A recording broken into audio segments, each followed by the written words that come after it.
Hello, and welcome to the Dance Physio Podcast, a podcast designed to explore ideas and foster discussion around dancer health and wellness. We're here to challenge the status quo, bridge the gap between dance science and the studio, and help change the landscape of the dance industry for the better. I'm your host, Erika Mayall, a dancer turned physiotherapist who is deeply passionate about leaving the dance world better than I found it. I'm so glad you're here. Let's get started. Hello, everyone, and welcome back to another episode of the Dance Physio Podcast. I am your host, Erika Mayall. Today's episode is going to be a little bit different than normal. So normally these podcast episodes center on topics of dance science or dance medicine and how to integrate things from sports science into dance science. All those usual topics. Sometimes we deep dive on certain conditions we see in dancers. You know what I'm talking about. You've listened to previous episodes before. But today I'm going to switch things up a little bit. It is the end of the year. It is the final episode of 2024. So I actually want to do a little bit of a dive into goal setting for dancers, or really for anyone, honestly. Like, the way I approach goal setting and what we're going to cover today really applies to anyone, but specifically we're going to frame it for dancers. And I also want to talk to you a little bit about my word of the year. And so this is something that I have been doing for the past, I'm going to say 7 or 8 years now, definitely 7 years, I think maybe even 8 years, is rather than setting or like having a New Year's resolution. I've never loved the idea of New Year's resolutions. There's something about that word resolution that just like does not sit well with me. I don't know what it is exactly. I've never loved them, like even when I was young. And I feel like oftentimes resolutions almost feel like a punishment or something. It's like something that you're resolving to do because, you know, you have to change something about your life or something like that. And that's never sat super well for me. And so quite a few years ago, like I said, maybe 7 or 8 years ago, I started coming up with a word of the year instead. And it's just a word that, you know, gives you a little bit of focus for the year, a little bit of like intention of how you might move through the year, a word that you can come back to as a check-in, as a grounding force. I have a friend who kind of refers to the word of the year as sort of like, you know, your northern star. It's like a guiding light for the year, whatever you want to think about it as. And I love this concept of word of the year. And it's something that has become one of my like favorite kind of end of the year reflections and kind of like intention setting or goal setting or whatever you want to refer to it as for the coming year ahead. And I always post my words on social media. Like I post them on Instagram every year, and every year I always get lots of questions about like, how do you come up with your word? Where does it come from? And like lots of people asking questions about it. So I'm going to chat just really briefly about my word of the year for this year, but then also I want to get into more specific goal setting, because for me, my word of the year is not a specific goal. Like I said, it's more of an intention, a feeling, a guiding force, whatever you want to call it. But then I do also have specific goals for the year. And I think that there is value in setting goals for yourself and having specific goals. And there is absolutely nothing to say that these goals have to be set at the beginning of a calendar year. I know that traditionally it is a time when we often do set goals. And for me, I really like setting goals at this time of year, but I also really like setting goals at the beginning of September. And I think this goes back to me being a student for a very, very, very large number of years. And so September always feels a little bit like the start of a year to me. It's still the start of a dance year. So even in my work, like there's something about September that's a fresh start. And now that I have a kid, like he starts school in September. So for me, I often goal set in September or in the lead into September, but then I will also goal set sort of in January. So we'll talk about that in a minute. But like I said, I'm going to get into my word of the year first. So just for a little context or background, I went back and dug up some of my previous words of the year just because I think it's fun to look back and see what they are. And I know that I started this before 2019, but I gave up digging back further than that. So I have my words from 2019 onwards. And I may at some point go back and look at what the ones were from 2018. And I think I did it in 2017 as well. But anyway, In 2019, my word of the year was focus. And in 2020, my word was connect. In 2021, it was expand. In 2022, it was reach. In 2023, it was content. In 2024, it was elevate. And this year, for 2025, my word of the year is going to be flourish. And like I said, everybody's words are going to be different. Some people use phrases or things like that. It might not be a singular word, but I really do like the idea of a singular word. And I always, like I said, get lots of questions about like, how do you come up with these words? Where do they come from? And in all honesty, they mostly just kind of come into my head. So in previous years, I feel like I'll often start thinking about it a little bit, maybe November, December, like towards the end of a year. Maybe it's like kind of in my awareness or my consciousness. And often there's just a word that comes to me. And it's interesting looking back at these. Like in 2021, for example, my year was expand. And 2021 was the year that I ended up opening the new clinic location and expanding to have more practitioners and like that type of thing. And that wasn't, the goal going into that year necessarily. It's kind of fun to look back on the words and see how the word has kind of manifested itself or how it's kind of presented itself throughout the year. And oftentimes there's like some really neat connections. And speaking of connections, actually, when I look back at this list, my word in 2020 was connect.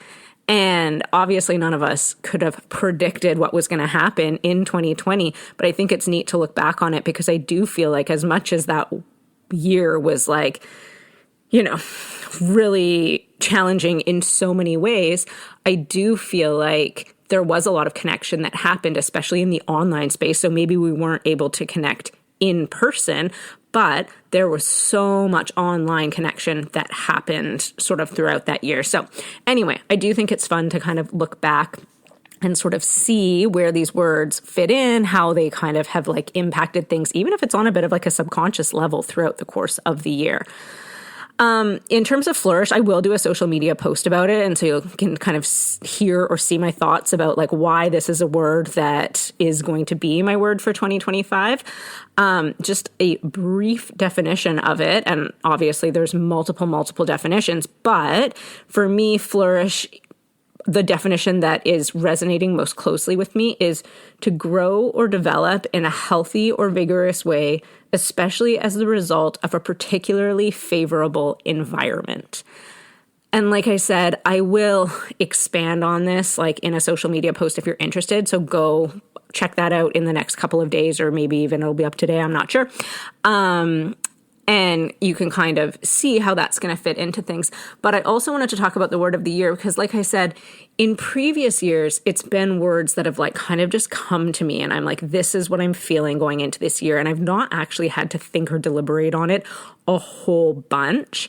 But this year, I actually didn't really have anything that was like popping into my head or anything that particularly stood out to me. And one of the business networking groups that I'm in, if you follow me on social media, I post about it every once in a while, but it is run by Shantae Cofield, who's the movement maestro, and it's called The Mafia. We, as a group collectively since, I guess, 2020, have also been sort of coming up with words of the year. And so not to say that we're doing it as a group, it's each individual person, but there's like a thread where we share our words. We have like a coaching call where we talk about like what our words are, how we're finding our words, developing them, and that type of thing. And this is the first year I feel like I've had to intentionally go out and seek a word a little bit more. And somebody from within the group actually suggested using ChatGPT, or I actually used Claude, which is, again, just another AI tool, to sort of get an idea or have like suggestions made. And so sort of putting in a prompt of, okay, what are your goals for the year? What do you want your year to feel like? Intentions for the year? What are you sort of like thinking about in that sort of sense? And then see what words it spits back. And I got a list of, I think it was like 8 words or something like that. And the thing that I thought was like super interesting, or yeah, really cool, was out of the list of 8 words I got back, 4 of them were words that I had used previously, like in that list of, I can't remember exactly which ones they were, but I think it was like Yeah, I actually can't remember, but I'm pretty sure expand was one of them. But anyway, so it was a super interesting tool. So if coming up with a word of the year is something that you're interested in doing, I do encourage you to use AI if you're comfortable with that and just see what it suggests. And so there was, like I said, a bunch of words that came back, and then through kind of like asking questions and asking it to refine things and asking it to put in like, okay, practically, how would this be reflected throughout the year or things like that. Flourish was the word that I settled on. And I wasn't totally sold on it at first, but I've been thinking on it for a couple weeks now. And I really, have sort of come to appreciate the ways that I think that this word will be a really good fit for me for the year going forwards. So I just wanted to share that with all of you because, like I said, I always get a lot of questions and a lot of discussion around people sort of asking what the process is in terms of picking a word for the year. And like I said, I'm not really one for resolutions and I don't ever do New Year's resolutions, but having this like intentional word for the year has always been really grounding and powerful for me in terms of just having like a little bit of like a check throughout the year to be like, okay, what is this word? How do things fit into it? It doesn't need to be a word. I know people, like I said, who use like a phrase. So, you might have almost like a mantra or something, but like a phrase that's something that you come back to. I know people who use a song. They have like a song of the year. It almost becomes like an anthem or something. And I know people who do a combination of all of the above. They might have a word of the year and they might have a song that's like their theme for the year or what have you. So that's not to say you all need to go out and pick a word of the year or anything, but I just wanted to share that because it has become one of my favorite sort of end of the year reflections and like things to look forward to going into the next year. And then I feel like it also does help with goal setting. And that is what I want to talk more about today is goal setting. I feel like it helps with goal setting because it gives you a framework of coming back to.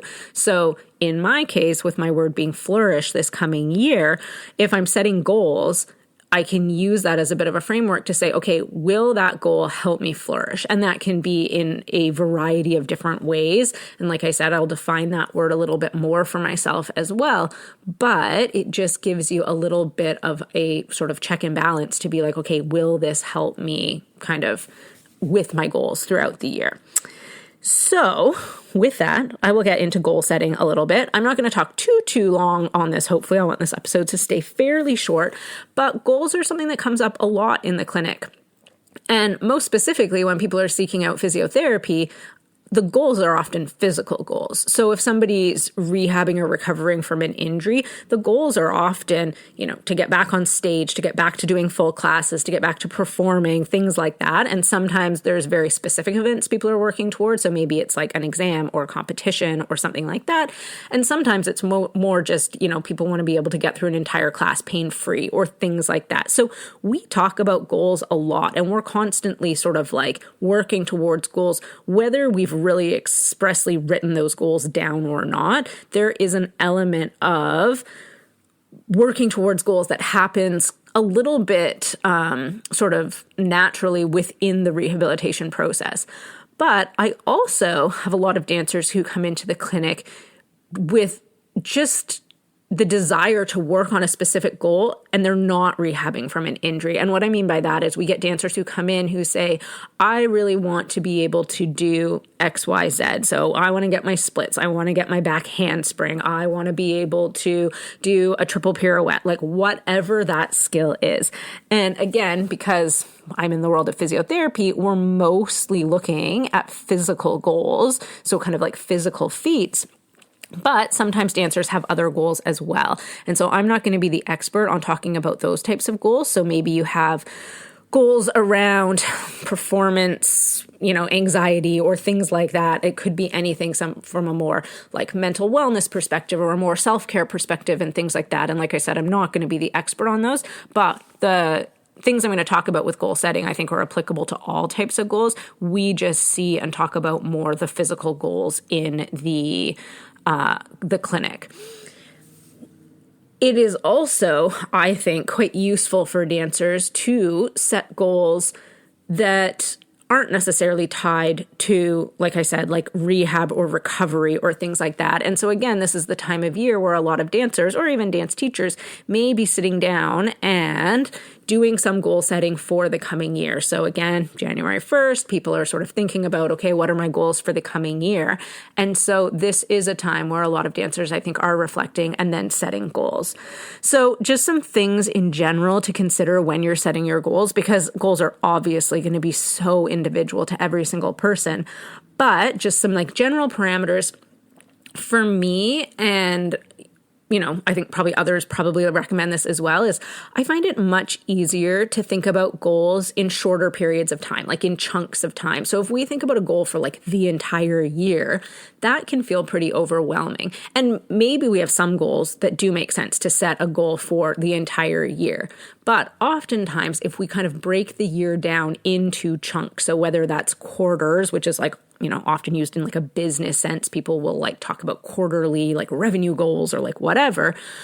Or in the dance world, I think like seasonally, or like kind of like, when we talk about periodization or talking about seasonality, it makes sense to break our goals down with that. So where we are in North America, we're heading into the main competition season. And so competition season will run from now, like essentially January until end of May, June, depends on where you are, depends on if you're participating in nationals, things like that. But let's say it's for the next 6 months. We'll just roughly say 6 months.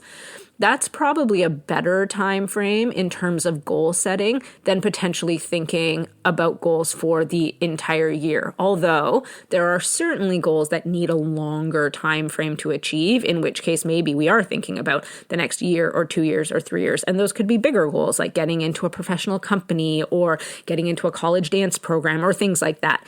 But for most goals, working on a slightly shorter time span or being able to break up time into chunks is really helpful in terms of actually being able to see our success and our progress towards that goal. So that's the first thing, is consider the time frame of what your goal is. And then the second thing is considering what is in your control. And so I see a lot of dancers who set goals of, I want to win this competition, or I want to place top 3 in this competition, or, things like that. And I don't always love those goals because there's so much of that goal that is out of our control or out of that dancer's control, because you have no control over who the adjudicators are and what they are going to like and dislike. Although dance is, parts of it are objective in terms of some of the like physical skill and element and things like that we're looking at, we can't forget that it is still an art form, and so much of that is subjective. And so for dancers to have these goals of placing, top 10, of placing top 3, of winning something, I feel like sometimes can be a little bit problematic when a lot of that is out of our control. It could be, maybe the adjudicator doesn't love your style. Maybe they didn't like your music. Like there's so many things like that that have nothing to do with how well you are performing or you are executing. You also have no control over who else is at the same events as you. So I'm right now specifically thinking about or talking about like competitive dancers, but you could go to an event that has the strongest dancers in the country at an event. And so, placing top 3 in that event might actually not be super realistic versus another event that maybe doesn't have such a strong caliber of dancers, and maybe you place first in that event. And again, that stuff is just out of your control. So when we are thinking about setting goals, we want to try and set goals that have more to do with variables that we can control. So as a dancer, that is things like, performing at your best, working your hardest, trying your best, executing things to like the best of your ability. You want to be able to like come off stage and feel like you left everything out there and that you performed at your best. And then whatever happens with places and rankings and things like that, whatever happens, happens. And like I said, that part of it is out of your control. But the part in terms of how you approach it, how you execute, all of those types of things, how you prepare, how you recover, those are all parts that you can control. And those are things that could be goals that you might set for yourself. And they don't all have to be I performed my best. I did the best triple pirouette I've ever done on stage. You can set goals that have more to do with, making sure that you're getting adequate sleep before performances. So maybe your goal for the competition season is to make sure that you get a minimum of 8 hours of sleep every single night before a day when you have to go on stage or something like that. I'm just like making things up. But to get really specific about things you can do to help your performance and to help your dancing, but that you have control over, rather than some of these sort of things that are a little bit more out of our control. There's a quote that I actually have heard it from one of my mentors, but I actually think that Meredith Root might be the person who originally sort of said the quote, but it's have expectations of effort, not outcome. So again, it's just that idea that you can control how much effort you're putting into something. You can control sort of like the effort of what you're putting in, but you cannot control what that outcome is. And so there are so many variables that can affect the outcome that you may not have control over. And so we want expectations of effort. Did you, put everything that you could into that, whether that be preparation, whether that be execution, whether that be recovery? Did you do that to the best of your ability? In which case, job well done, and you could be proud of yourself regardless of what the outcome is, because so much of the outcome is potentially beyond our control.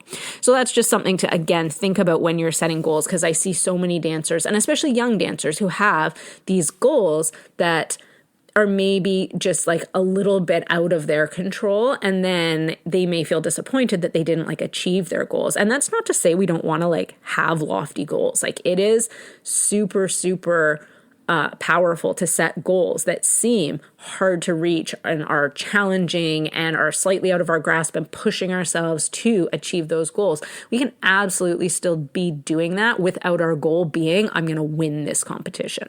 So like I said, have expectations of effort, not of outcome, because so much of the outcome is out of our control. The other thing we want to consider when we're setting goals is whether our goals are SMART. And I'm sure lots of you guys are familiar with this acronym. It gets used all the time. I know my son even uses this goal at school when they have to come up with learning outcomes or learning goals that are then used on their report card for evaluating them. And so they talk about SMART goals, even right from, I think he was in first grade or something when they first started talking about it. So SMART just stands for specific, measurable, achievable, relevant, and time-bound. I'll say that again. So SMART, specific, measurable, achievable, relevant, and time-bound. And so when we're breaking down a goal, we want to make sure that we're hitting all of those things. So it's not necessarily super effective to set a goal to say, I want to improve my dancing. That goal is not super specific. It's not super measurable. It's not time-bound. It doesn't meet a lot of those criteria. But can you think about, okay, is there one specific aspect of that you want to improve upon? So it's getting more specific. Is it, I want to increase my endurance so that I'm not fading at the end of a performance? Okay, that's a lot more specific. Then you can break that down into how are you going to achieve that goal? Or is your goal more skill specific? I want to be able to do a triple pirouette, or I want to be able to do, an illusion, whatever it is. It doesn't matter what the skill is.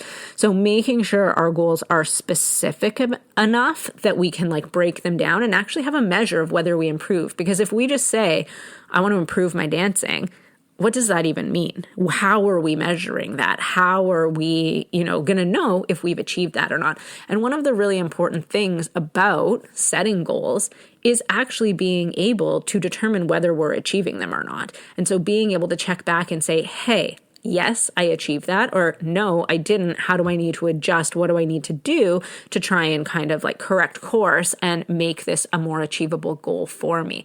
And that's a really important part of goal setting, especially from a nervous system perspective of our brain, essentially, or our nervous system, being able to know whether we've sort of achieved the things we've set out for ourselves or not.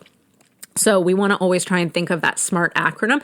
And there are certain goals that maybe one of those specific variables just like doesn't fit super, super well. Like sometimes, I don't know, relevant can seem a bit like, I don't know, as long as it relates to dancing, maybe it's a relevant goal. So some of them might not fit exactly, but we want to make sure we're trying to hit all of the variables within that SMART acronym. And then we also want to make sure that we are breaking down goals enough that, again, they are going to be achievable. And so this is what we actually spend a lot of time in the clinic doing is I get dancers who are coming in who say, I want to be able to do X, Y, Z. And so they have a goal of a specific skill, often a specific dance skill. And, you know, it might be getting the splits. It might be doing a back handspring, like whatever that skill is.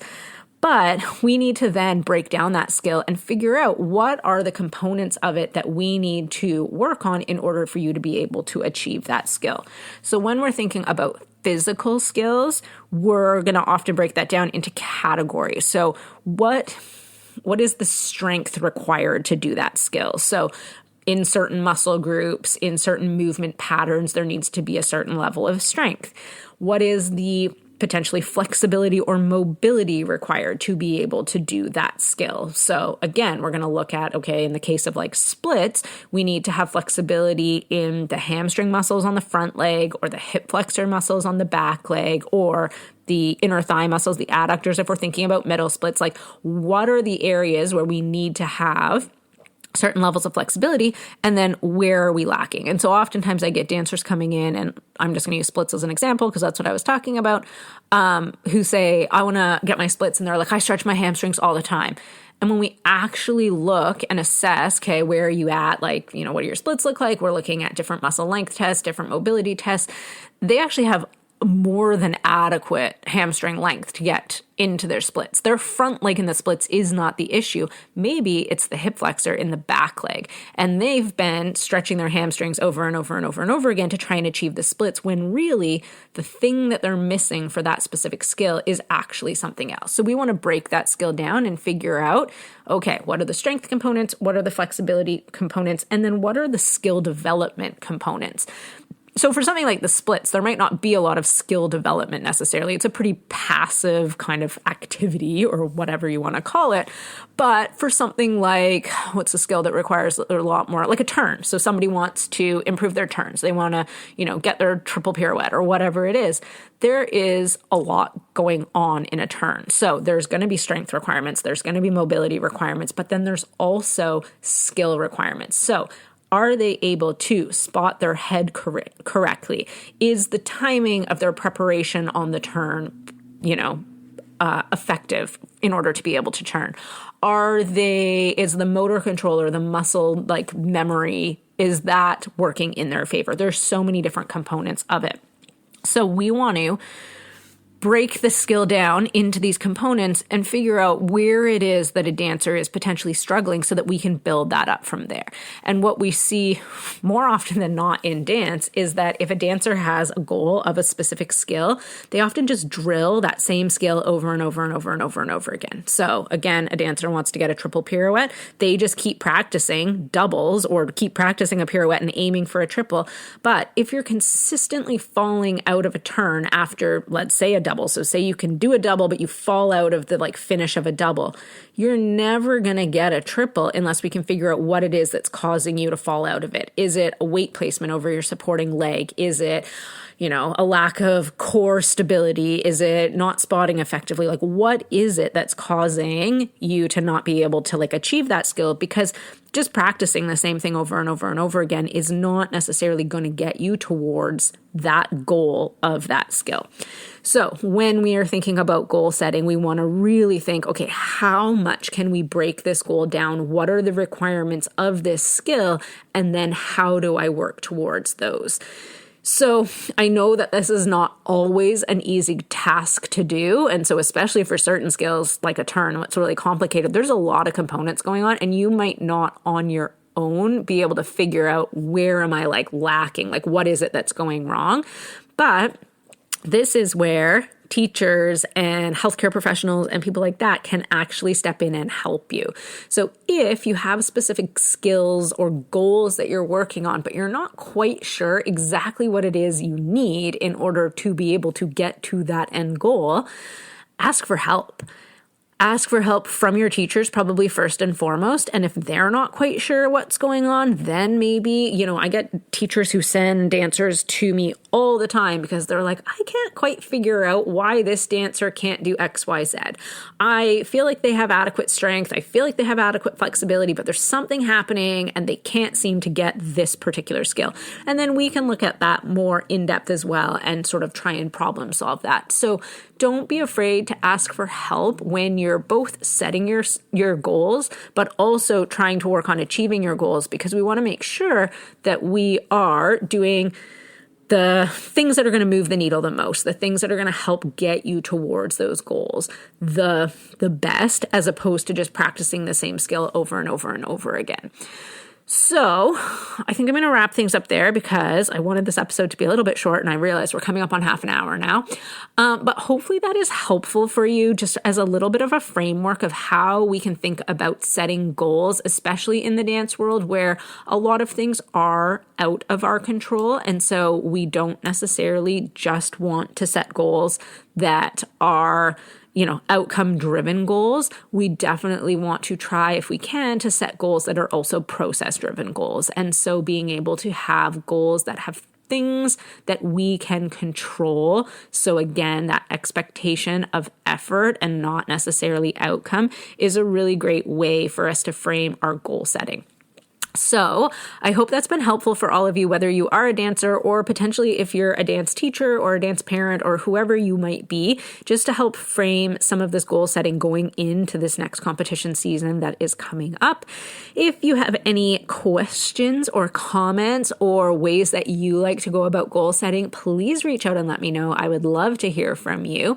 And also, like I said, I am going to post my word of the year post on social media probably in the next day or so. So go check that out as well. And if you are somebody who also comes up with a word of the year or you want to try it this year for the first time, I would love to hear what your words are. I always love to see what other people's words are and how they're using them as like an intention for their year that is coming up. So let me know. I would love to hear it.